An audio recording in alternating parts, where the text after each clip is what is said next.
Ladies and gentlemen, welcome to your number one news source for all that nerdish on Pornhub, the Creatia Conversation. I am your host, the patron saint of podcasting, the warden Matt Ritter, and I am here with my co-host for today and tomorrow. He is a chef by trade. He is a mark by choice. He is the purveyor of Rivet City Radio and host of Botch Spots and Chair Shots and honorary oos of the Creatia World Network, the Will Gray. Will, how you doing, man? I'm good. It's a good day, nice and relaxing. I just got up. My day always starts on Tuesdays with Creatia. And so this is the first stop I have. I'm going to hang out, and then I'm going to go get Taco Bell. And then I'm going to roll with my the rest of my day. How about you? How are you?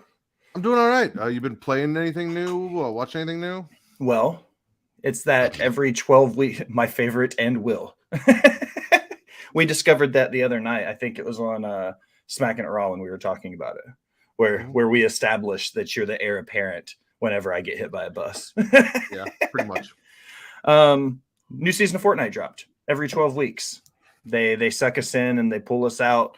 This time they did this huge thing where it's just called the heist or the grand heist. And the whole thing is set up. They put up little boss battles in the map and little they're not really dungeons, but it's the first time where when you go to one of these locations, you have NPCs that are like guards and stuff. And you have to go in and raid the base and kill the guards and get the boss and then get his key. And then you get access to all this really cool stuff. So they've really upped the gameplay functionality of Fortnite with this season. So it's been a lot of fun. That's what I've been up to. Very nice. Yeah. Very nice. What's up, Justin? Joining us. Because what we do here on the Creatia Conversation whenever I host is we have a big pay-per-view. Since we don't really cover pay-per-view like recaps on Smacking It Raw, we briefly touch on those. We'll be touching on All In a little bit today because I know Will watched it. I tried my hardest to fucking watch this show, but I'm also a snob. So here's what happened. Saturday, I went in. I swear, I logged on the website through my computer for Xfinity or through my phone, and I ordered the pay-per-view. I found it, ordered it. I thought everything was cool. I was all excited. I was like, I'm actually going to watch. They sold me on this pay-per-view, biggest show. I'm going to sit down. I'm going to participate. I'm going to do it because I haven't watched an AEW pay-per-view in a long time because I haven't felt it was worth the $50 personally. This one they sold me on. Sunday comes along, and I'm trying to find it, and I can't fucking find it. And I'm Googling shit, and I'm looking, and I cannot find it anywhere.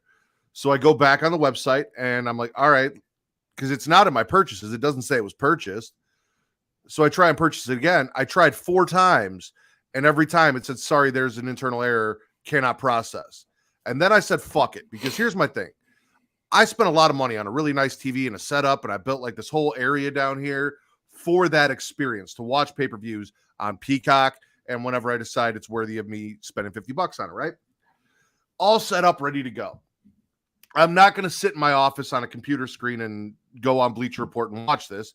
And I don't want to take my shit apart to hook it up to my TV to watch it. I want to just be able to do it from whatever the fuck I have available, whether it's on an app on my Xbox or it's from the actual cable service that I'm fucking paying for. I'm not trying to do extra shit, right?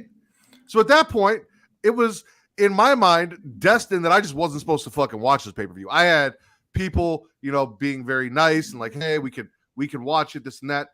There's an app that I can get on the Xbox to watch it.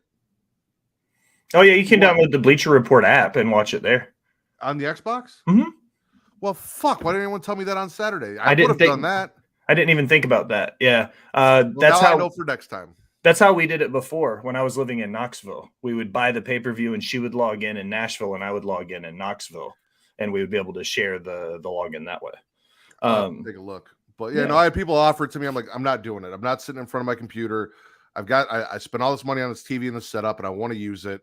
Well, I didn't. I was kind of talking to Will about how I just kind of gave up because I couldn't do it the way I wanted to. And that was not an option offered to me as an alternative.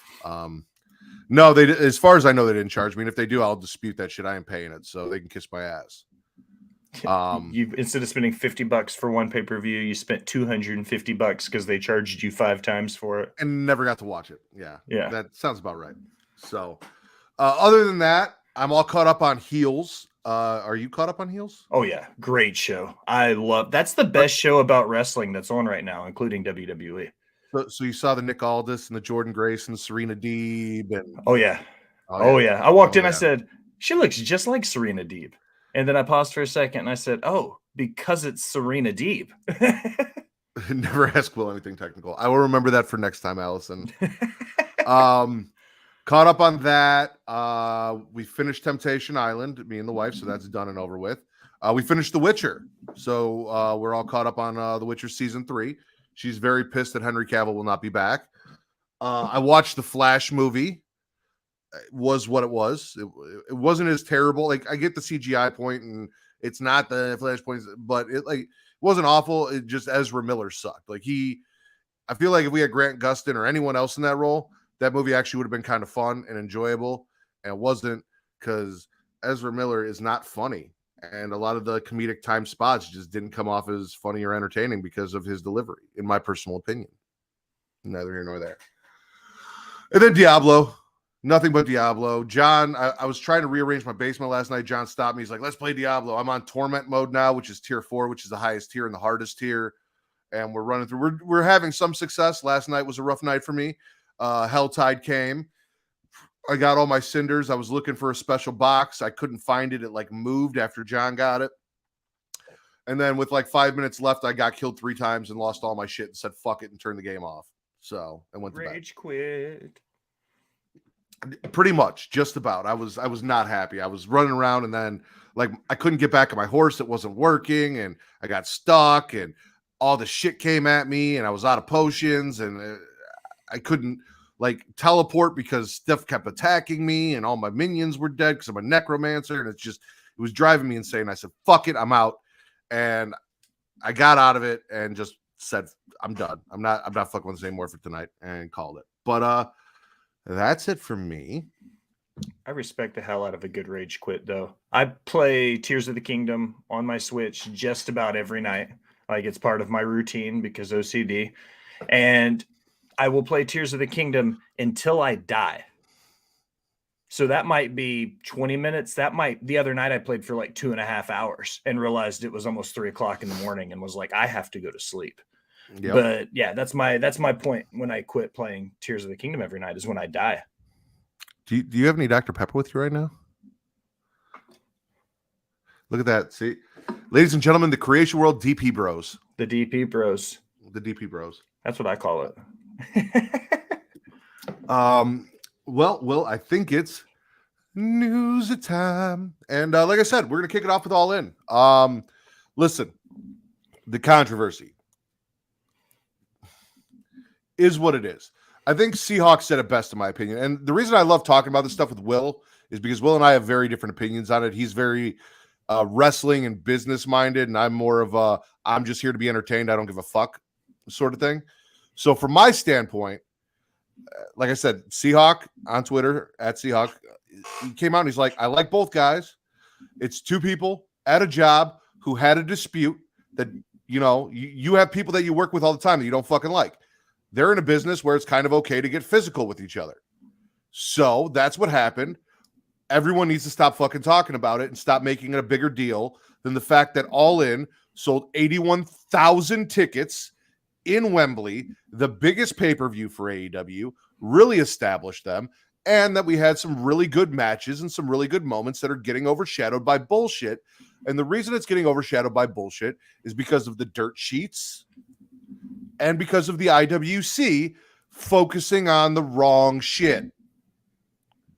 Focus on the card and what you got and stop blowing it out of proportion. Who was wrong, Jack Perry or CM Punk? CM Punk's toxic. Jack Perry, he instigated it. And don't get me wrong, I agree with the second point, but neither here nor there. I'm not making a big deal about it. I'm not blowing up Twitter about it. I'm not fucking talking about it because it's not the most important thing from All In. Speaking of CM Punk, from what I hear, Will, one of the best matches of the night against Samoa Joe, despite all the retractors and doubters about his age and his work ability and everything. It made the podium. It was the main event, then the tag match, then the CM Punk Samoa Joe match. Here's the Will Gray approach to the whole CM Punk thing, right? if I have a tweet saved in my drafts and I didn't put it out, I opted to go for the hookers and blow or ring I grass really and enjoyed Pepsi. that one. Yeah, I enjoyed opted that. for that one instead. But in my career, chef by trade, market by choice, more than a gimmick. I lived that life for 20 years.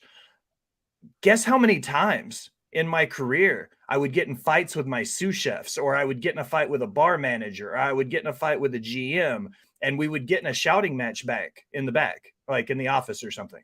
All the I literally fucking just time. started watching The Bear. Yeah. And that's exactly what it made me think of. Yeah. It happens all the time. And this isn't just a food thing or just a wrestling thing. No matter where you work, MJF said it best in the media scrum. No matter who you work for or where you work, you're going to work with assholes. There's always going to be assholes everywhere you work. You're going to have to deal with it. I think in the age of instant gratification, the IWC and the dirt sheets have made it to where every little spat turns into brawl out. This has been happening in wrestling for 100 years. It's a sport made for egos and fighting. Of course, the guys are going to fight in the back. Trust me, CM Punk's not the first person to get in a fight in the back.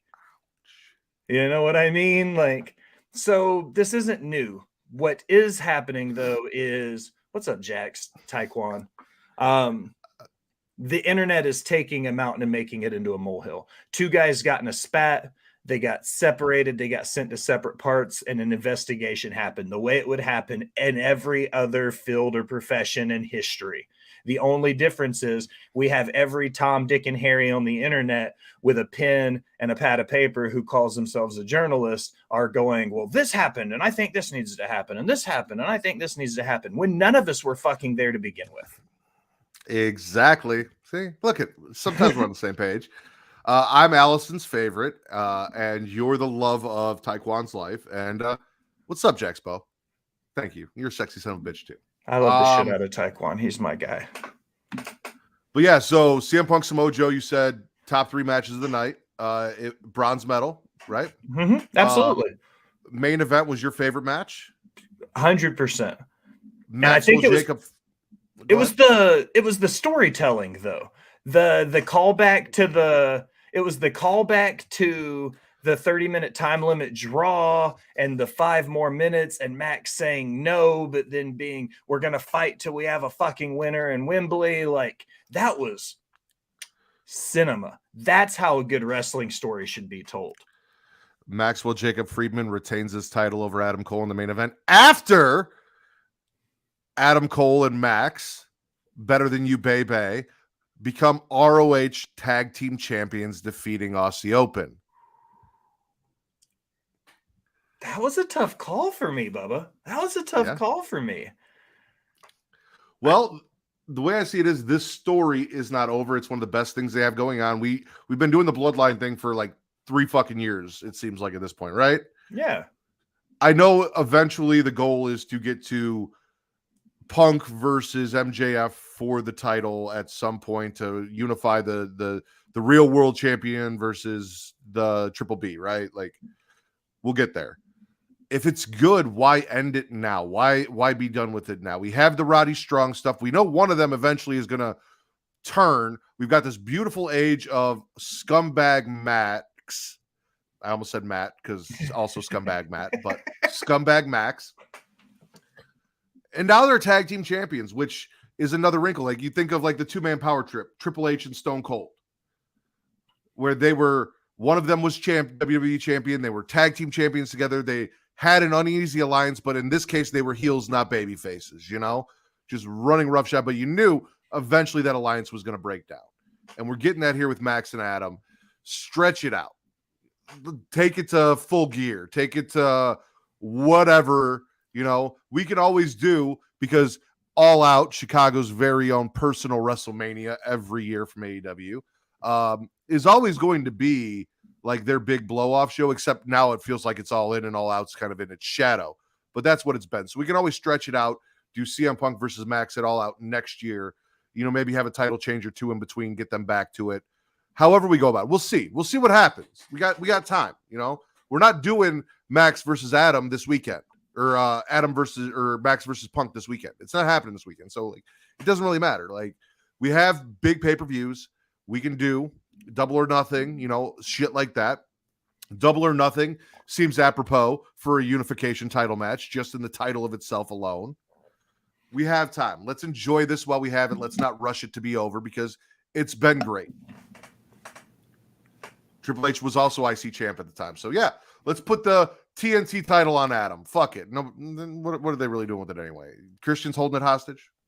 I said if they do it right, when they inevitably split these two up and Adam does get the title off of Max, because I still think that's the idea. When that happens, it would be the biggest event in AEW history for them to take the most over tag team, not named FTR or Young Bucks, and split them up and have the title shift hands, and everything that could play into this over the next year could realistically be the biggest story AEW's ever told. It absolutely could. Speaking of FTR and the Young Bucks, tag team title match. Cash was allowed into the UK despite gun charges and all of those things. Like we talked about it, waving a gun in a road rage incident, not actually hitting anyone with it or shooting them. That doesn't make it better. You shouldn't just pull guns out in traffic. I know it's America, but it's not an okay thing. In general. You've never popped one off in traffic, Matt? Never once. Huh. You've never lived till you popped off one in traffic. Fucking America. American. Young Bucks lost. They did. Which surprised me. I really thought I am surprised that the Elite in general took L's at All In the entire show. Like you had Hangman, Kenny, their tag team partner. Definitely not going to happen. There's a child in the house. My mother's in the house. Not happening. Also, all I have is a shotgun and it's upstairs. So that would be a hell of a desk pop. Yeah, and a hole in my fucking ceiling / dining room floor. Who was Kenny and Hangman's partner? The golden shower lover, Kodo. Oh, Dakota Ibushi. Yeah. I couldn't they took a surprising loss. Young Bucks took the loss, but you really like that tag team match because in 2023, Will Gray is a Young Bucks fan. Never saw that coming. I said at the beginning that now that I've appreciated the Young Bucks for what they are, I still don't think they're better than FTR. I don't think they're better than the Usos.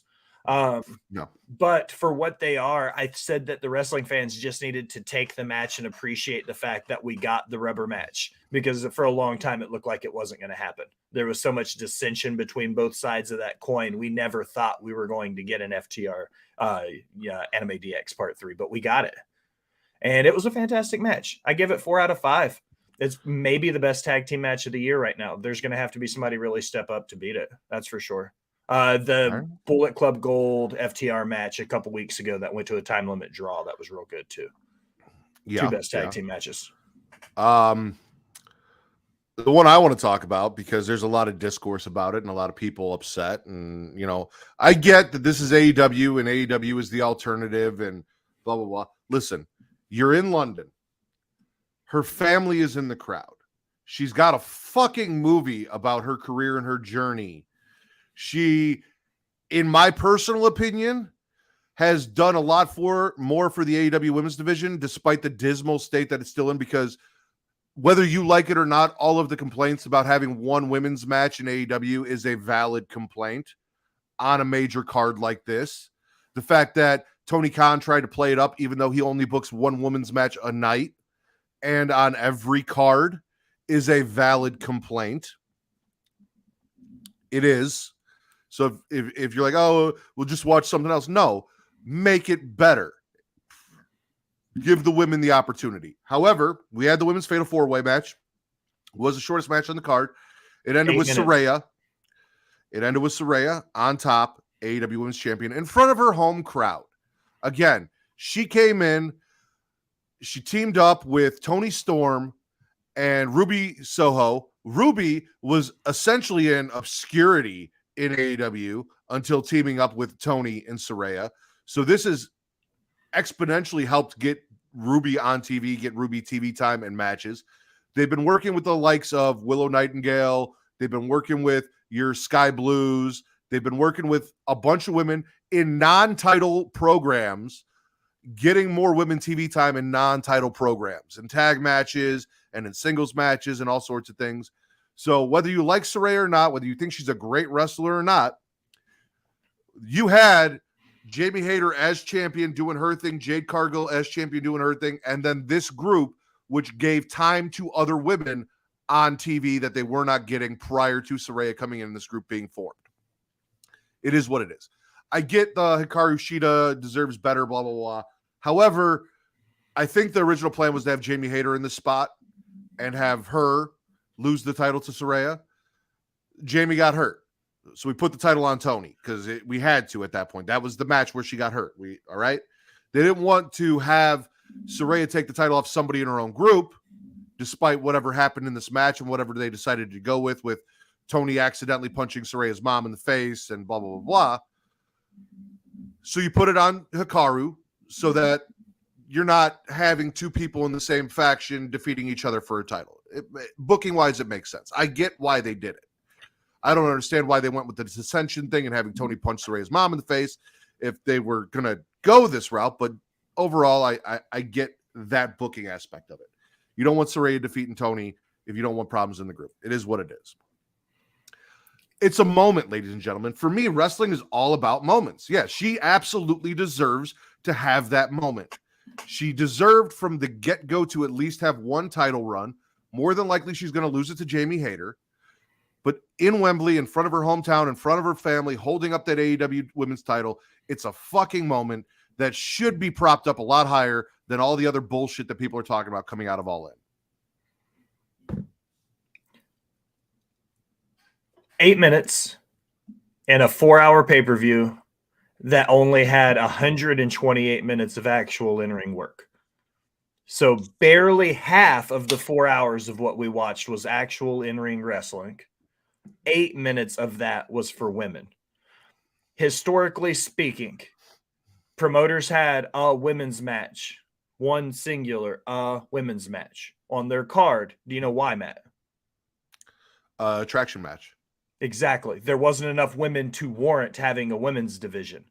The old mantra of one women's match, one comedy match, and one bathroom break match is an old, antiquated way to book fucking wrestling in 2023. There's no reason whatsoever to have a 60-person women's division if you're only going to book 2 to 4 people a week. This isn't me being sexist. This isn't me not being sexist. This is just the business aspect of it. Tony books an antiquated booking style. One comedy match, one women's match, the one, fucking bathroom break, car crash match. And then the rest is viable stories. Tony still views his women's division as an attraction and not a viable income source. And that's an issue for him in 2023 because he has a 60-plus person women's division. Let's also talk about the fact that she came out to We Will Rock You, which is fucking dope as shit. Britt Baker also had a really cool entrance in this, all the pyro and everything. I know a lot of people said that Britt looked stupid in the finish and blah, blah, blah, blah. Britt should look stupid in the finish. Even though she is still probably the most prolific and biggest female wrestler they have on the roster as far as like popularity, even in the position that she's been in. Like, what? But so is CM Punk, and we see how popular he is. Depending on who you talk to. Some people really like CM Punk. Some people think CM Punk's fantastic. Some people think that CM Punk had the best singles match outside of the main event on the pay-per-view. And wrestling-wise, probably had the best singles match on the pay-per-view. I've said this a long time, Matt. I love CM Punk. My issue is with Phil Brooks, the man. And we're not getting into the dredges because we just shit on everybody for getting into the dredges with that. It is what it is. Speaking of really cool entrances, another thing that I want to touch on from All In, and then I'm going to give you a chance if there's anything that we didn't talk about that you want to highlight because you got to sit down and watch it. We all know that one of my favorites, Bray Wyatt, you and I sat down. We did a tribute show on Smack and Raw for him on Saturday, recently passed away. And another group of my favorite people in AEW, Collision regulars, the House of Black, had an awesome fucking entrance. Not just the masks and the white and the gold, but also Buddy Murphy coming out, holding the lantern for Bray Wyatt as a tribute to Bray in their tag match where they retained, correct? Over They the did. Acclaimed? Yeah, they retained over the Acclaimed. No. The Acclaimed and Daddy Ass beat the House of Black. Did they? Yeah, they took the trios title. Sorry. I didn't see that ending. I just saw the highlights of the entrance, so I was unsure. So Daddy Ass and the Acclaimed walk away trios champions after Daddy Ass's big return. We have the spot with Anthony Bowen scissoring Julia Hart after slapping Daddy Ass. A lot of fun shit in that match, but also the tribute to Bray Wyatt was absolutely beautiful. You had the Fireflies on the back of the screen before they came out. Really nice tribute. Aleister Black is probably the only horror Jason character left in professional wrestling outside of Abaddon who doesn't get any fucking TV time AEW on mainstream television. WWE doesn't have one right now, so that's where my heart lies, is with Malachi Black over there in the House of Black. How'd you like that match? That was quality. I liked that the Acclaimed came out and picked the no holds barred, no DQ stipulation for the House Rules match. I like the fact that they still had good quality wrestling. I like the fact that Daddy Ass came out and played his hits. Watching Billy Gunn wrestle is like going to a Bruce Springsteen concert. Like, I don't want him to see a bunch of shit I don't care about. I want to see the Famouser, and I want to see him dance around, and I want to see the Scissor Me Daddy Ass stuff. And like, that's what I want when I see Billy Gunn. So I think the trios division and the trios title is a good place for that, because it's a good way to protect him physically to where he doesn't have to go above and beyond. So I'm here for it. And Al is right. The House of Black coming out in all white was fire. Mm-hmm. Will Ospreay defeated Chris Jericho. Also happened in Wembley in front of a crowd, which I don't know how you feel about Ocean Spray, Ospreay. As far as a wrestler and everything, he associates with the Great Okan, so he's automatically okay in my book because the Great Okan is the greatest wrestler in New Japan history. Is what Fair. it is. And Jericho took the L, which I'm happy about. Love to see Jericho take an L. Also happened. Anything else from All In that I didn't touch on that you want to highlight? The other thing was Chris Jericho's incredibly huge ego trip, playing himself to the ring so that way he can say Fozzy played in front of 80,000 people. I think that's the biggest cop-out and egotistical thing any professional wrestler's ever done, and that's including the same world that Terry lives in. Yeah. I'll agree with that. Mm-hmm. So nothing else from All In. We probably touched on everything major that we need to.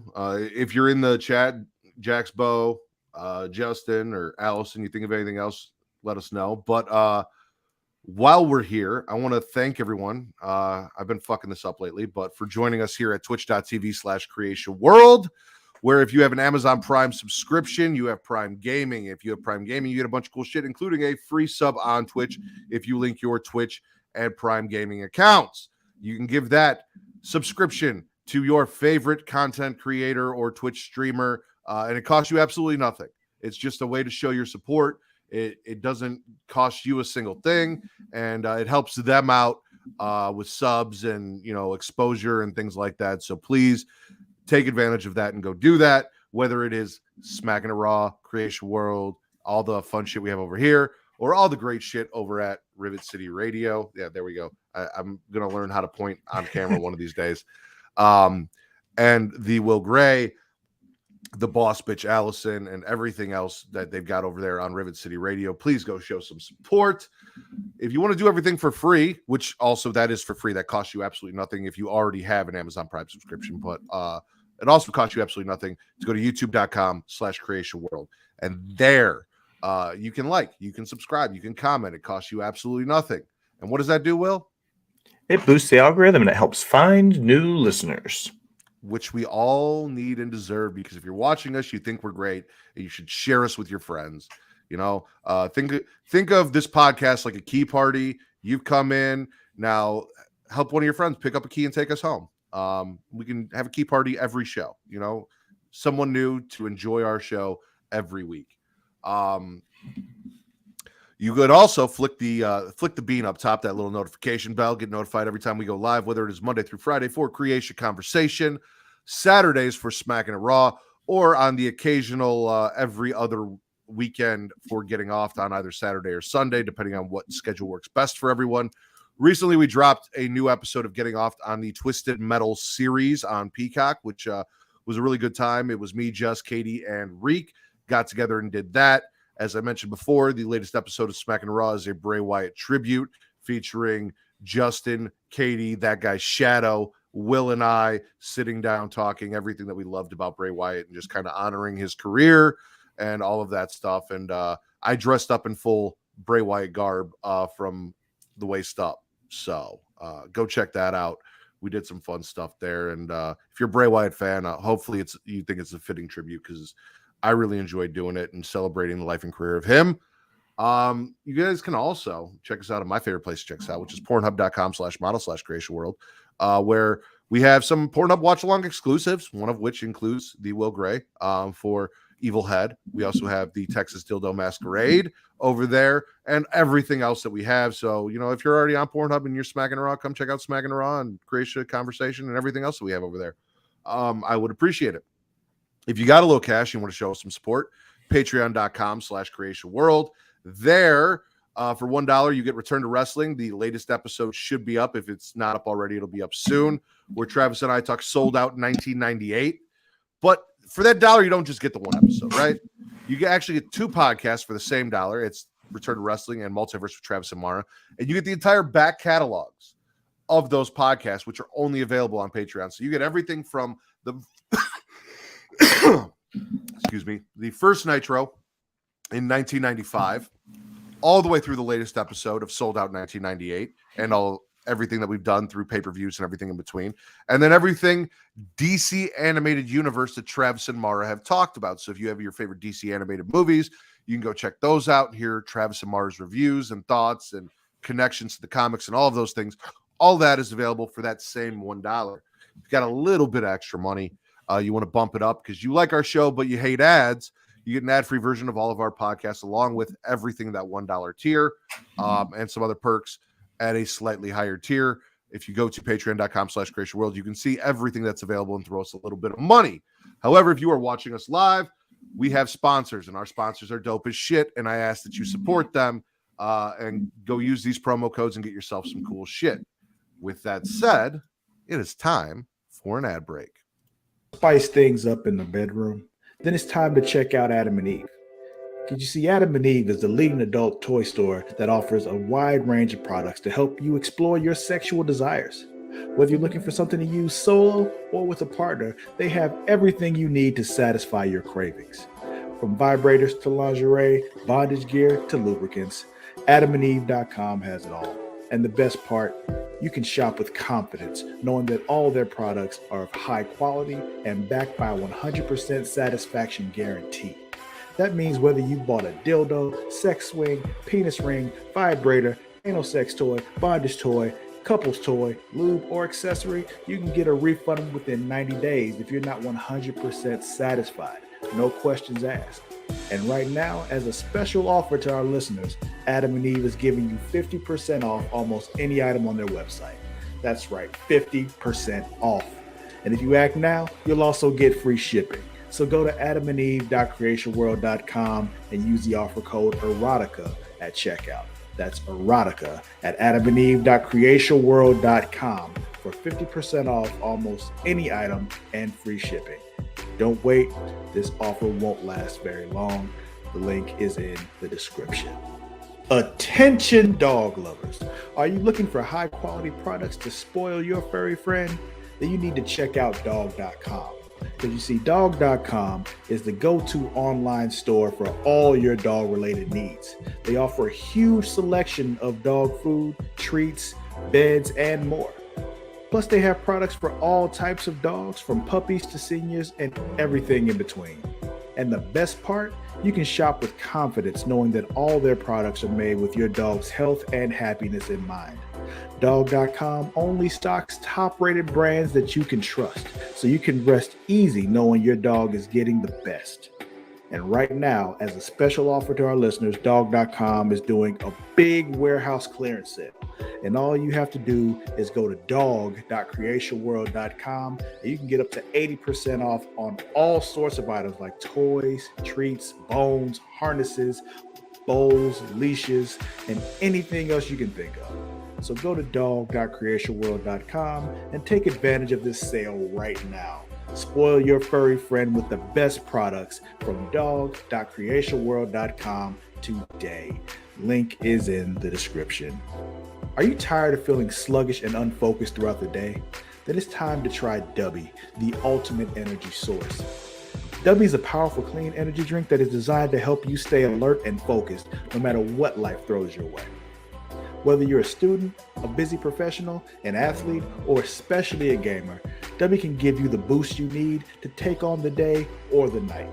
It also contains important aminos and vitamins that canned energy drinks simply don't have. And the best part, Dubby is made with high-quality ingredients and is completely sugar-free, maltodextrin-free, and is keto-friendly. So you can enjoy the energy boost without any of the crash, jitters, or angst that comes with traditional energy drinks. Simply mix Dubby with water and you'll have a delicious, refreshing energy drink that can help you power through your entire day. And with a variety of flavors to choose from, including Galaxy Grenade, Beach and Peach, and Dragonade, you're sure to find one that you love. So go to dubby.creatiaworld.com and order your Dubby today. And for a limited time, use code Creatia at checkout to get 10% off your order. That's Creatia at dubby.creatiaworld.com for 10% off. Try Dubby today and feel the difference. The link is in the description. And one last wrestling note for all of you fans. Also over the weekend, former NWA World Champion, Fox News specialist, and a man who couldn't even run the fucking ropes in his retirement match in front of 12 people, lost to EC3 and officially retired from wrestling. You know, the guy that Billy Corgan said, if you don't like him, you don't like wrestling, but he couldn't fucking hit the ropes to do a splash. Yeah, that guy, no longer your NWA champion. It is Thank now God. EC3. Yes. I'm genuinely happy. Lots we of had good talks. I know you're happy because lots of good people won gold. Billy's finally getting his head out of his ass. No offense, Billy. You know, we're cool, but I was worried for a minute. Kinsey Page beat Camille for the NWA Women's World title, dethroned the 813-day champion. So that's new blood for that title. The Thrillbilly Silas Mason won the national heavyweight title. He's one of the Southern Six, proud member of the Pritchard's Jacobs Wrestling Academy in Knoxville. So he wrestles with Mayor Kane. And then EC3 winning the heavyweight title. New tag champions. Like, the NWA made a very viable shift towards the new TV deal that they're talking about. So this may be them going, okay, we're ready to actually be taken seriously now. As soon as they get out of a place that can only house 20 people in the crowd for a retirement match for their champion. Absolutely, I agree. Are you a RoboCop fan? I like RoboCop. Yeah. You're an 80s kid. You grew up on the RoboCop, right? Yeah. I'm old enough to remember him in WCW. This is coming from Bloody Disgusting's Brad Miska. RoboDoc, episode 1 on Screambox. Boots up comprehensive RoboCop docu-series today. Oh. The first episode of the must-see 4-part Screambox original series RoboDoc, The Creation of RoboCop, releases today, August 29th, with additional installments dropping weekly. From the makers of Hollywood Dreams and Nightmares, the Robert Englund story, now streaming also on Screambox, RoboDoc, The Creation of RoboCop, takes an in-depth look into the creation of the groundbreaking franchise and features new interviews with cast and crew, including Hollywood icons such as Peter Weller, Diane Robin, Ronnie Cox, Nancy Allen, Ray Wise, and director Paul Verhoeven, and more. In episode 1, Destination Delta City, who is he? What is he? Where does he come from? Take a deep dive into the making of the sci-fi masterpiece RoboCop. Hear the origins of how Orion Pictures assembled a magnificent cast and crew who, unbeknownst to them, have signed up for a turbulent and career-defining ride. And we have a trailer. Ooh, I love trailer day. I know you do.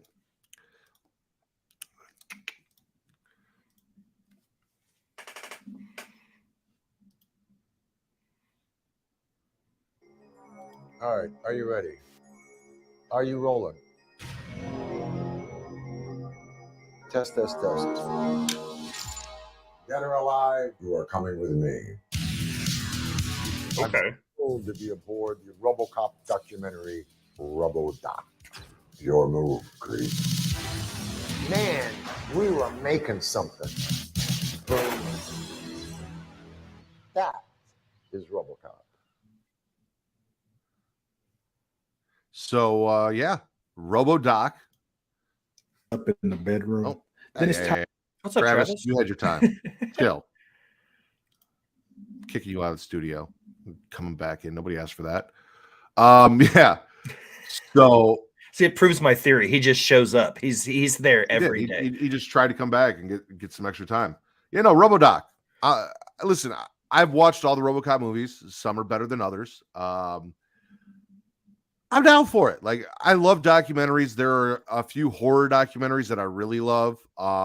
They go behind the scenes of Nightmare on Elm Street and Friday the 13th and things like that. I actually just recently purchased and bought one on the Stephen King's the 1990 Stephen King's It with Tim Curry, the made-for-TV movie, two-parter, and one on Child's Play as well. So, yeah, no, I'd be down to check this out and watch this. I'm stoked for it. RoboCop's a fun franchise. Love documentaries. I'm on a documentary kick right now, a little side project that I'm working on. So I've been watching a ton of them. So I'm excited for something that's, I like the whole point of a documentary is to pull the curtain back, but to pull the curtain back on something that I'm genuinely interested in, like any type of nerdum, is going to be awesome. Like RoboCop's one of those like cult fan things, like people love RoboCop. I might not be the biggest RoboCop fan, but the whole idea of how they made it is going to be cool, because what it was when it came out was groundbreaking. People weren't doing shit like that in the 80s. I agree. Speaking of things we love, I love you, Matt. We love horror. We love wrestling, and I believe we both love Mortal Kombat. Correct. Mortal Kombat is edging closer and closer, and I've got two bits of news here on Mortal Kombat. First and foremost, from comicbook.com, this is an exclusive from Logan Moore. Mortal Kombat 1 developer teases sequel plans already before the game is even dropped. Those at developer NetherRealm Studio have already indicated they're beginning to think about and plan the eventual sequel for Mortal Kombat 1. At this point in time, the latest Mortal Kombat installment is only a few weeks away, and it will serve as a full reboot to the series that began back in 1992. With so many big changes on the horizon, MK1 NetherRealm is beginning to think of a new way that it can shake things up in the future. During a recent Mortal Kombat 1 preview event, comicbook.com NetherRealm story director Dominic Ciancolo, when asked about what excited Ciancolo most about MK1, he said that it was the fully rebooted nature of the game. Ciancolo went on to add that NetherRealm isn't simply viewing it as a new Mortal Kombat game as a one-off entry, but that the studio instead sees it as the first step of a larger story it will begin to tell in implied sequels. So it's a new timeline. Yes. We already knew that. Mortal Kombat 1, they're starting the story over again. We see Raiden as the apprentice and the young guy coming into fight now versus the God of Thunder that he was before. The whole idea of it, and I've made this joke before, it's just everybody adapting the multiverse concept now. Mm-hmm. Marvel opened that door, and now everybody's like, oh shit, we can just rewrite history and just call it a multiverse. Well, I mean, Marvel opened that door cinematically because, I mean, DC had their multiverse in the comics as well as Marvel well before any of it got brought to TV. DC was doing it on television while Marvel was doing it in the movies with, the Super Flash Era of Tomorrow universe and everything they had going on. And that's all been established. Like, the multiverse in pop culture has existed, but we are seeing everyone kind of take and adapt to it. Even me, when I did that episode of my horror multiverse and bringing everyone together and finding a way to instead of take all of these separate branches, make them one cohesive universe. So I'm reducing the multiverse into one instead of expanding it into a bunch of things. But I love the idea because we have seen things where like they'll do games where it's like, oh, it's just a one-off. We're doing this, blah, blah, blah. And to see that this is the beginning of a whole new story, because even when you look at some of the Mortal Kombat stuff, a lot of it kind of seems a little broken up. Like every game has some lore from the old games, but some things kind of get changed, so on and so forth. I'm hoping, like WWE's Rob Fee, we have a director of long-term storytelling, and this expands in the sequels to make cohesive. Like if I play Mortal Kombat 1 and then 2, it's the direct sequel and the story picks up where it left off and we continue on and build towards something really cool where it's all playable back to back. I think it'd be fun. You know what else is fun, Will? What's that? I have a surprise for you. I love surprises. I really don't, but yes. It's a trailer.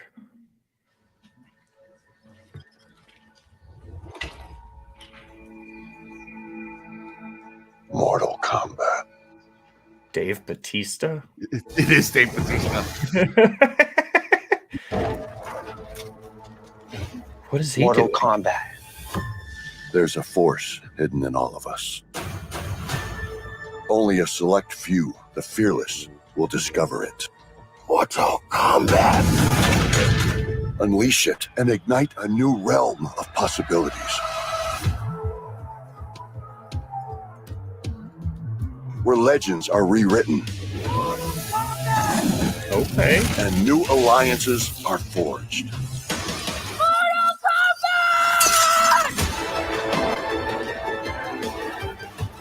The fight is calling. Who will you bring? Mortal Kombat! Who will you trust? Mortal Kombat! No longer are we beholden to the past. A new era is upon us. This is our time. This is Mortal Kombat! Mortal Kombat!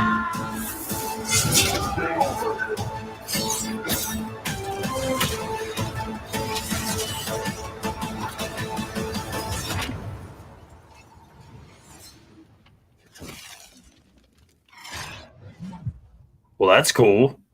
Right? Like Like- all it was a hype trailer, but like Still cool. as a wrestling fan, like first off, we're getting John Cena as Peacemaker as DLC. I'm hoping we get The Rock as Black Adam because also DC, and I again want to do WrestleMania rematch, Rock versus Cena, but with fatalities That would be dope. in superhero costumes. We've got Batista promoting the game in a dope hype trailer. Who knows? He might be a cool DLC character since they got him to do it. Maybe they just drop in motherfucking Batista and give him some, powers and shit. And he's doing power bombs. Like, we don't know. Like, it's just really cool. And it got me really excited again. But the trailer was dope. Super cool. I like the idea behind hype trailers. And I know college football isn't your big thing, but we're coming into college football season and every big school is putting out hype videos and Saturdays that kick off the season. So right now is premium hype trailer territory. So Mortal Kombat was right on point with it. I like the idea of everybody kind of being their own, it was super well done. I liked it. I'm here for it. I know we're not anywhere near there, but it felt like something you'd see for like a Super Bowl trailer to hype Mortal Kombat. Like if it was Super Bowl time, I feel like that would have been like prime Super Bowl trailer to get people to be like, I'm gonna go buy this game. Yeah. No, it was well done. I will probably end up with a copy because I want to see what they do with it, because this is the first time I've been genuinely fascinated with the story behind Mortal Kombat, to the point where I'm like, I want to see what they do with the career, like the actual story mode of the game. Getting online and beating the shit out of my friends is always a good fun time. But like, I want to see the story, what they're doing with it, because it's all new. Yeah. I don't know if we talked about it, but I already pre-ordered it. I played the beta, but all the beta allowed me to do was run through a tower and get to the feel of some of the characters. There was no cutscenes, nothing story-wise in the beta. So I played with Sub-Zero, who's one of my favorite characters. And then after that, I was like, all right, I think I've got all I can get out of this beta from it, and moved on to wait for the actual game, because I'm very much a story mode person. I am a collector, I'm an unlocker, and I'm a story mode person, which brings us to our next bit of news, because it's all about story and collecting. Recently, I got a gift from a friend over in Pokemon Go by the name of Will Gray. Finally picked the game back up and sent me a gift. Appreciate that. Absolutely. And also coming from comicbook.com's Mark DeChamps, Pokemon Go reveals new season name and Community Day Classic event. With Pokemon Go Fest 2023 now in the books, Niantic is looking ahead to a new season. While full details have not been revealed, the new Pokemon Go season will be titled Ventures Abound. As previously revealed, the new season will see the debut of Pokemon that first appeared in Scarlet and Violet, the latest entry in the main series games. Pokemon Go's official Twitter account released 2 teasers today, which featured the silhouettes of a pair of Paldean Pokemon, Florigato and Quaquaval. Yeah. I still never know if I'm saying these names right. I'm just making them up as I read them. The teasers both featured the new season's title, which means a full reveal will likely arrive within the next few days. From everything revealed thus far, players likely can expect at least 11 Pokemon that first appeared in Scarlet and Violet. Earlier this summer, Niantic revealed a piece of anniversary art featuring several Pokemon that aren't currently available in the game. The art included the 3 Paldean starters, Sprigatito, Fuecoco, and Quaxley. Combined with today's teasers, we can expect to see the starters in their evolved forms, obviously. In addition, those 9 Pokemon Go will likely be getting Paldean Whopper, its evolved form, Clodsire, likely the Paldean starters. Whopper also appeared in the anniversary artwork, but it's safe to bet it will be in the game soon. Earlier this month, Niantic revealed a Community Day schedule for Pokemon Go's next season. 2 events are set to take place in September, a Community Day Classic on Saturday, September 2nd, and a traditional Community Day event on Saturday, September 23rd. We still don't know what to expect on either of these dates, but Niantic released a 3rd teaser today, including one for Community Day Classic. The brief video shows a breath of fire and a cry that seems to belong to Charmander. Charmander has gotten the Community Day treatment a few times in the past, but for those that still need a shiny Charizard, it should be a welcome opportunity. Who doesn't love a shiny Charizard? I don't have a shiny Charizard. And Community Day is the best way to get shiny Pokemon. So when that drops on Saturday, September 2nd, make sure you get your ass out there and get as many fucking Charizard as you can. Get yourself some shiny. Get some shiny Charizards, man. That's right. I'm stoked for it. I need them to mix in new Pokemon. There's still a bunch of Pokemon that I need them to add and some other stuff that I'd love them to do. But, adding a new Pokemon always makes it fun to get back out there and go hunt something, especially if you've pretty much caught everything that the game has to offer already, or they're not putting out the stuff that you need. New adventures, new things. They added the routes recently. So, all this is motivation to get people back out and playing, and I'm all for that. So bring it on. I've had fun playing it, especially here around the house, because living in a subdivision, we've got like a kid's playground on one end and it's a Pokestop. And I'd be damned if it doesn't make me get out there and actually walk around and exercise some. I feel like it was a trap. I feel like it's almost like they made the game to do that. Oh, absolutely. Because McDonald's and shit was like, hey, make us a Pokestop. And they're like, yeah, the point is to be healthy and exercise and not walk to McDonald's and eat double cheeseburgers. So that's not happening. But I would rock a double cheeseburger in Pokemon, though. I'm not going to lie. Yeah, no shit. I'd take my daughter to McDonald's. I'd let her play in the play place and I'd just sit there and collect everything I could. I think that's it, Will, for today. We'll be back tomorrow. I have a B-movie horror trailer for you tomorrow that you should be excited for. That's fantastic. But please tell everyone where they can find you. First and foremost, as always, thank you to you. Thank you to Travis for allowing me to be the honorary use of all things Creatia World. If you want to find my shenanigans elsewhere, you can check my link tree at the Will Gray. You'll find everything I do: Botchbots and Share Shots, Rivet City Radio, Creatia World, and Off the Top Media. And you guys can follow everything Creatia World, Instagram, TikTok, and X at It's Creatia World, ITSCREATIA World. Facebook.com/Creatia World, still spelled the same, CREATIA World. We have 2 groups, Facebook.com/groups/Them Dragons for all of your House of Dragons, Game of Thrones, and just general dragon content. So go check that out if you're just a fan of dragons or anything Game of Thrones, and join the group and get in the conversation there. And if you're a wrestling fan, which is why you're even watching me. Facebook.com/group/SmackingItRaw. There we do weekly discussions for all of the major shows for AEW and WWE. You can get in and talk NWA. You can get in and talk NBA. You can talk whatever you want. There are fans of all shapes and sizes in the group, and it's also a very non-toxic, laid-back place to come talk wrestling on Facebook. If that's your thing, come check us out.